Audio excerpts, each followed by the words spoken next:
탑스타입니다. 우리나라 최고의 초대형 기획사로 꼽히는 SM 엔터테인먼트 소속으로 아시아에서 수많은 팬들을 거느리고 있는 그룹 슈퍼주니어 멤버 이특 씨에게 오늘 아침 참으로 안타까운 일이 발생했습니다.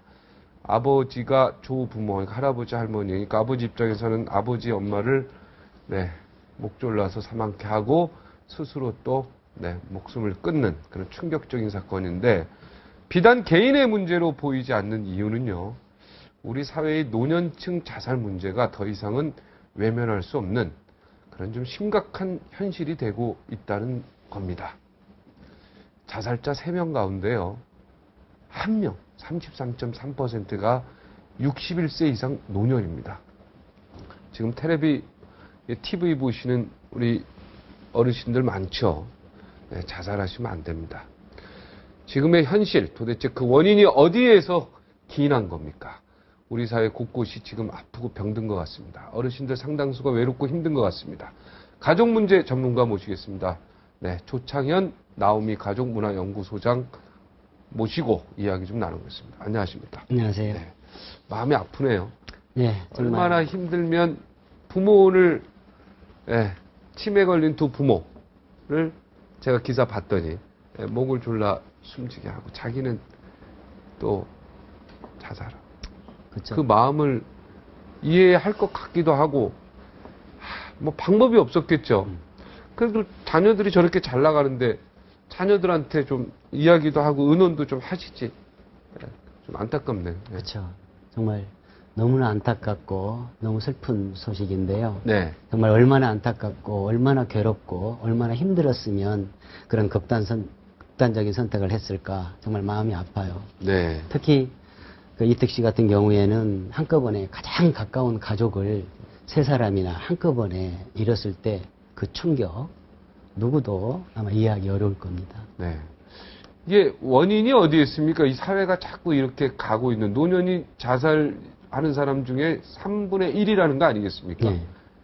이게 나는 굉장히 옛날에 청년들이 많이 그랬는데요. 그래서 안타까웠는데 이제 노인들이 이러니까 더 마음이 아팠습니다. 그분들 젊었을 때 얼마나 고생해서 이 대한민국을 이렇게 산업화 시켜놓은 사람들인데 이 사람들에 대해서 우리가 이렇게 지금 외면하고 있는 이 구조적인 사회 문제, 이게 나는 굉장히 잘못됐다고 보는데. 예, 저도 어떻습니까? 공감을 하고요. 정말 너무나 슬퍼요. 정말 산업 여군으로서 가족과 나라를 위해서 헌신하고 열심히 일해오신 그 특히 노인층들이 이렇게 자살률이 높다, 이런 통계를 볼 때마다 점점 보십시오. 2008년도부터 2009년, 2010년 점점 높아가지 않습니까? 그렇죠. 참 속상합니다. 숫자 보십시오. 4,029명에서 5,151명. 이렇게 많이 자살하고 있다는 겁니까? 그러니까 오늘도 우리나라 어디선가 네. 하루 평균 약 43명 정도가 네. 스스로 목숨을 끊고 있다라는 거거든요. 네. 그 중에 약 이제 32% 이상이 이 노인층, 61세 이상의 노인층이고요. 네. 이렇게 노인들이 이렇게 자살률이 높아가고 있는 게 원인이 어디에 있습니까? 원인은 이제 복합적이겠죠. 특히 이제 가족 관계 속에서 어떤 이런 이제 가족 동반 죽음 사건. 그러니까 이번 사건 같은 경우에도 한 분은 스스로 목숨을 끊었지만 네. 또 조부모님은 스스로 자기가 목숨을 끊은 게 아니기 때문에 자살이라고 하기가 어렵거든요. 그건 타살이죠. 그렇죠. 가족 동반 죽음 사건으로 네. 저는 표현을 하고요. 네. 이 많은 상담 사례에서도 이렇게 이제 많이 힘들고 그럴 때 남아있는 가족들한테 오히려 더 힘든 상황을 물려주지 않기 위해서 그런 극단적인 선택을 한다라고 착각을 하시는데, 상담 사례를 보면은 가족 관계 속에서 어떤 자살하시는 분이 있으면 그분들한테는 어떤 정신적인 충격이 너무나 깊고 그 후유증이 오래 가거든요. 그러니까 그 이후부터는 자기 감정을 정말 드러내는 게 너무 약하고 어떤 감정인지 느끼지도 못하고 그렇게 해가지고 또 참고 삭히면서 힘들게 하다가 꼭 대물림 되는 것은 아닙니다만은 그 후유증이 너무나 크게 느껴져요. 최진실 씨 같은 경우도 그랬잖아요. 최진실 씨가 죽으니까 이제 최진실 씨 동생, 그분도 잘 나가는 연예인이었는데, 그죠? 최진영 씨인가요? 네. 그리고 전 남편, 그 야구 유명했던 조성민 씨. 다, 그리고 하물며 매니저까지 나중에. 이게 자살이라는 게 정말 무서운 게 이 바이러스균이 가는 것 같아요. 그 옆에 사람이 또 자살하고 이렇게 쭉 가는 것 같아서 굉장히 무섭습니다. 그러니까 이게. 이제 과거에도 뭐 베르테르 효과라 뭐 이런 이제 사례들이 많이 있습니다만은 특히 이제 공인, 이제 스타 연예인 이게 가족 같은 경우에는 어떤 자기 속마음도 중요합니다만은 또 주변을 의식하는 시선이 많기 때문에 그럴 때마다 이게 적극적인 어떤 도움을 요청을 하거나 또 그런 어떤 분위기에 어떤 굉장히 많은 어떤 의식을 해가지고 스스로 이렇게 극단적인 선택을 많이 해요. 그래서 네. 너무 안타까워요. 네. 특히 이번에 이제 자살하신 이분은 이제 이혼한 상태였단 말이에요. 그러니까 이혼하게 되면 남자와 여자가 서로 느끼는 게 다른 겁니까? 그렇죠. 이제 이혼하기 직전에는 서로에 대한 아쉬움, 서운함, 원망감, 답답함, 억울함, 분노감 이런 부정적 감정 때문에 정말 함께 못 살겠다. 제발 연애 때는 당신 없이는 못 살아 했던 사람들도 이제 제발 내 인생에서 좀 빠져줬으면 좋겠다. 그렇게 해가지고 이혼까지 하는데 이혼 후에 또 사례들을 보면은 어떤 분들은 심지어 싸울 수 있는 대상만 있어도 그때가 행복했었던 것 같다. 재혼이나 재결합을 위해서 노력하시는 이런 사례들을 보면 그러니까 이혼 후에도 마음이 편해져야 되는데 편한 게 아니라 그동안의 어떤 아쉬움이나 미련 때로는 어떤 외로움 이런 불안감들이 더 크게 와닿기 때문에 이혼은 문제 해결이 아니라 또 다른 문제의 이제 시작인 경우가 많습니다. 그러니까 이혼하기보다는 일단 별거를 하는 게 낫겠네요. 굳이 헤어지고 그런 싶으면. 과정 속에서 자기 통찰하는 과정이 중요하다고 생각을 해요. 일단 별거해서. 네, 내 감정이 어떻게 해서 이렇게 힘들어졌는지, 내 생각이 어떻게 해서 이렇게 경직되어 있는지, 서로를 이해하지 못하고 그 차이를 존중해주지 못하는 가운데에서 그냥 자기 해석, 자기 판단하니까 서로가 악마나 괴물처럼 보이니까 이렇게 극단적인 선택을 하는 경우가 많거든요. 네. 그러나 양쪽이 같이 와가지고 부부 얘기를 보면은 아내는 아내 입장대로 힘들고 남편은 남편의 입장대로 또 힘들었던 사정이 다 제3자 입장에서는 느껴지거든요. 근데 당사자 상황이 되면 자기가 상대방의 입장, 마음을 배려해 줄 여유가 없기 때문에 그것을 못 느껴요. 그런 생각의 여유, 마음의 여유가 부족해져 버려요. 네. 근데 여성분들은 이혼해도 잘 사시는 분들이 많은 것 같아요. 그죠? 남자들이 이혼하면 더 페인이 되는 경우가 있는 것 같다는 생각이 드는데. 일단 그것도 좀 차이가 있습니까? 그렇죠. 이제 가족 공동체 속에서 의식주를 해결을 해 왔잖아요. 근데 이제 대부분 집안 살림이나 의식주 해결하는 과정 속에서는 아내가 주도적으로 네. 살림을 해 왔는데 그 빈자리가 너무 크게 느끼니까 남성들이 그 어떤 공허함, 그렇죠. 어떤 빨래도 자기가 해야 그렇죠. 되고. 이 공황장애에 가까울 정도로 청소도 해야 극도의 되고. 불안 심리, 또 어떤 앞으로의 삶에 대한 막막함 이런 것들을 한꺼번에 느끼니까 그런 것들이 적절하게 어떤 해소하지 못하고 이렇게 악순환이 되는 것 같아요. 네. 그러니까 남자들은 부인이 이혼하자 그러면은 그냥 죄송하다고 손이 발이 되도록 비는 게 낫다 이런 얘기죠. 이제 무조건 저주라 무조건 잘못했다가 중요한 게 아니라 네.